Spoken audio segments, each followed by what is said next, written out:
Montage. Ito kay LJ. Siyang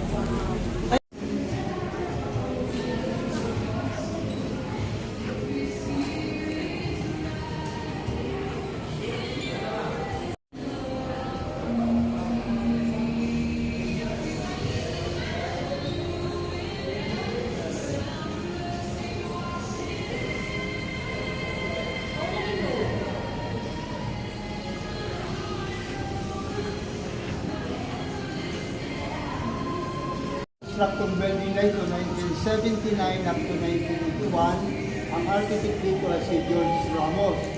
May 21 rooms tayo, may iba't ibang pangalan bawat kwarto. Dito sa baba, 14 rooms for the guest room, 7 rooms for the family of Marcos sa second floor. Pupunta natin yon. Tingnan nyo yung wall at ceiling, yan ang lawaan wood chips. Sa isa, 2 years ang pagdikit-dikit dito, Bongbel. Santos dito, ito'y kapangalan sa parents. Vicente Ferrer, kasi yung tatay ni Melda, Vicente yung pangalan. Dito naman sa kaliwa, yung Isra, Senyora de Lirvite lang ito ng Mga Marcos. So nang maglanda dito ang dagat, pumasok ang dagat dito, kaya yan nagtanggalan yung chips na yan. Kasi yung pintuan dito sa doon nasira. So ngayon, kung gusto nyo mag-group picture, then tapos natin dito, iikot tayo puntang taas. Sige na.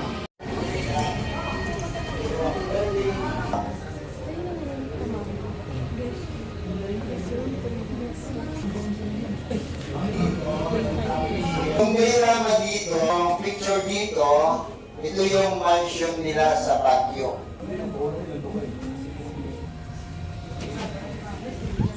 Room tayo.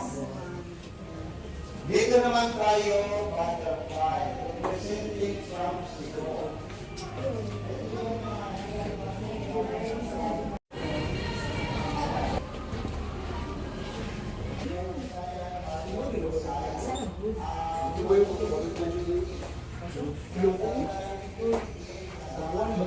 Butterfly to ito po, ha?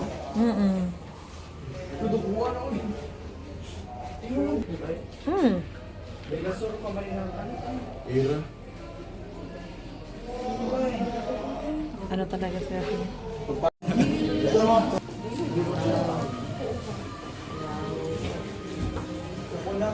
May ano doon, another Korean cabinet. Yung gaira mo dito, ito yung Greece Gatan. Na rin na project nila.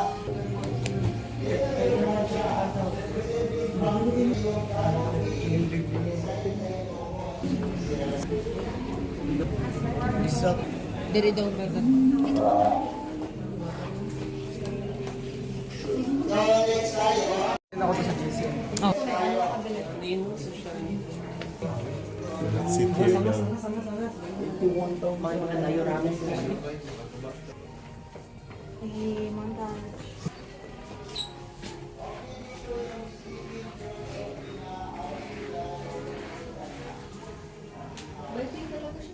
So ngayon, akyat tayo ma'am sir, akyat tayo sa second floor. Persian carpet. Yung balustrade, sinara. Ito ma'am, nara ito ha. Dito mo na kayo ma'am, kasi history natin yung balustrade.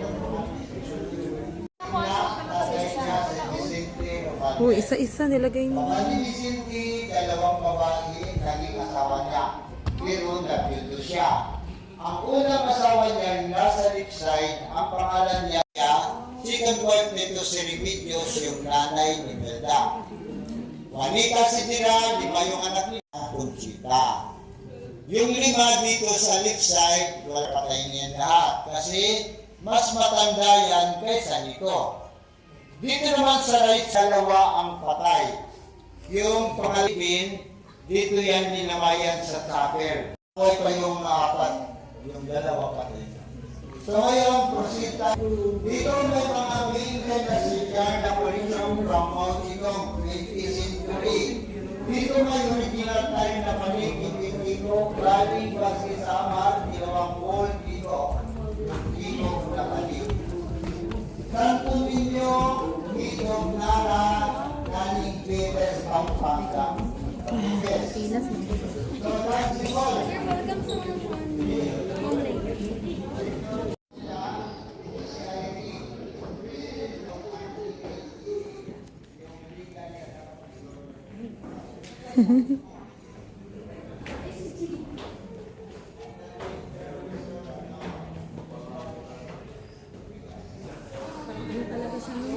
Mm.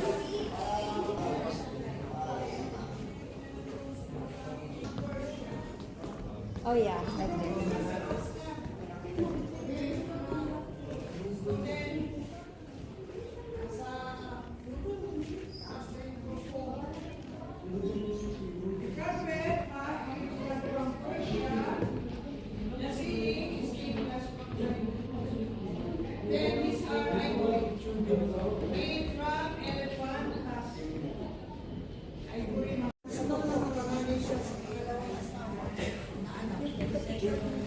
Matigang mo gutom.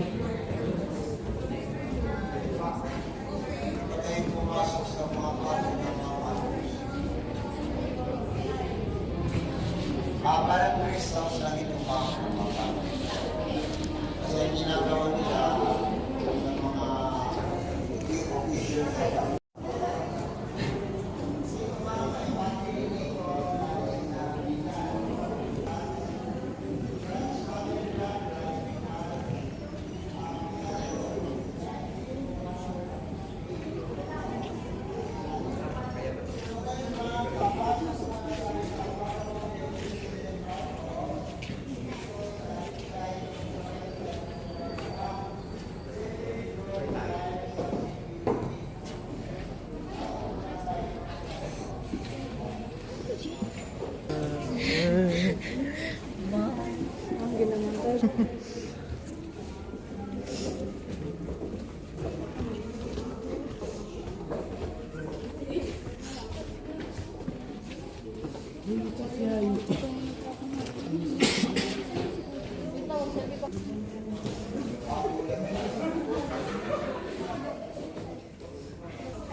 Pero kung i-open yung white sealer ni President Marcos, ito naka-ano yung alam.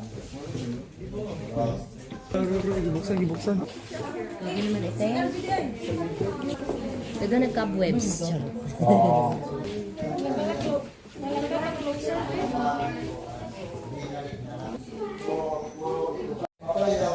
Gucci. Gucci. Gucci wall. Dito naman sa amin yung kwarto ni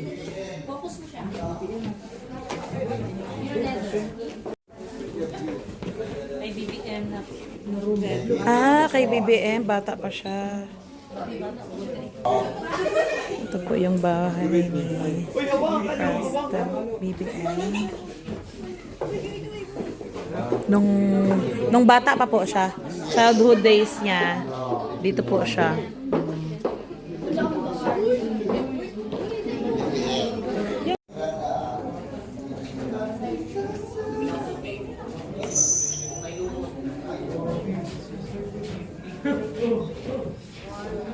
So ngayon ma'am, sir, pasok kayo sa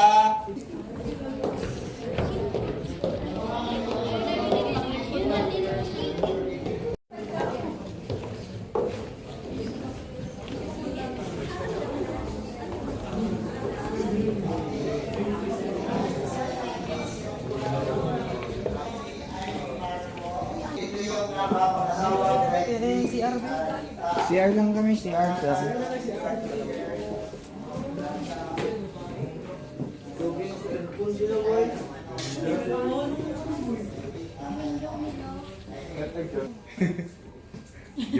Te, Galit siya.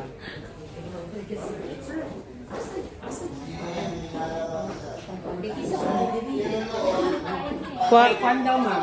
Yung second, next si Ivy. next, anak ni Ivy. Journalist po ako, ma'am. Ito na po ba yung ill-gotten wealth ng mga Marcoses, ma'am?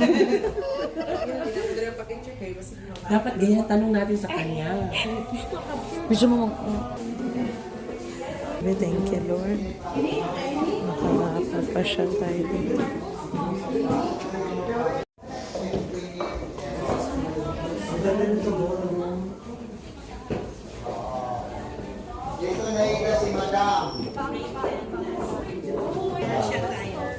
Grabe ang mga salamin. Ito nga may tinatawag na infinite mirror. Mas matinimang lang doon. Walang Saan si Yung ano, Myanmar. Lugong isyo, mahal pa yung sabon. Hanggang sa sample lang yan. Yun ang nagkakaroon sa kanya.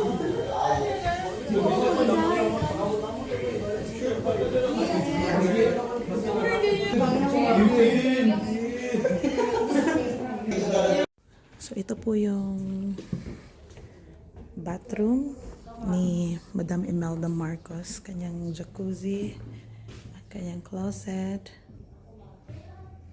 yan, and ang kanyang toilet room. At ito naman ang kanyang bedroom.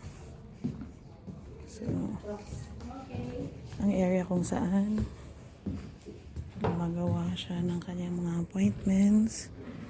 And then, ang queen size bedroom.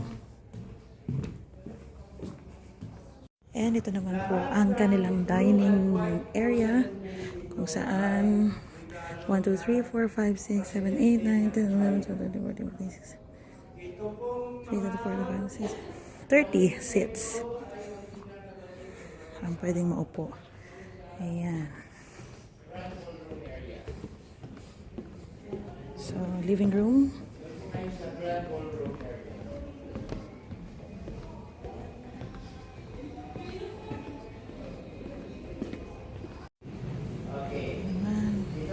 Another living room area kung saan sila nag-limit.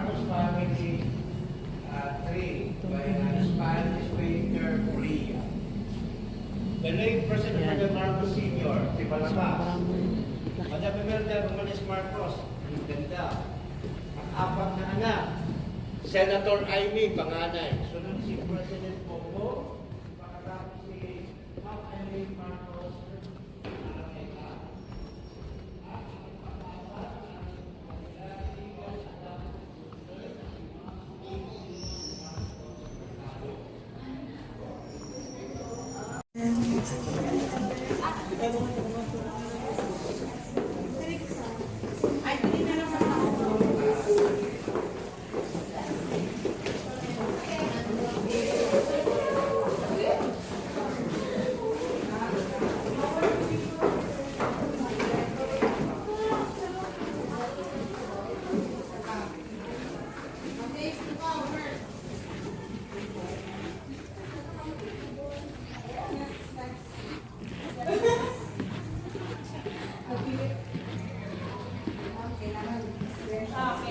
Teka.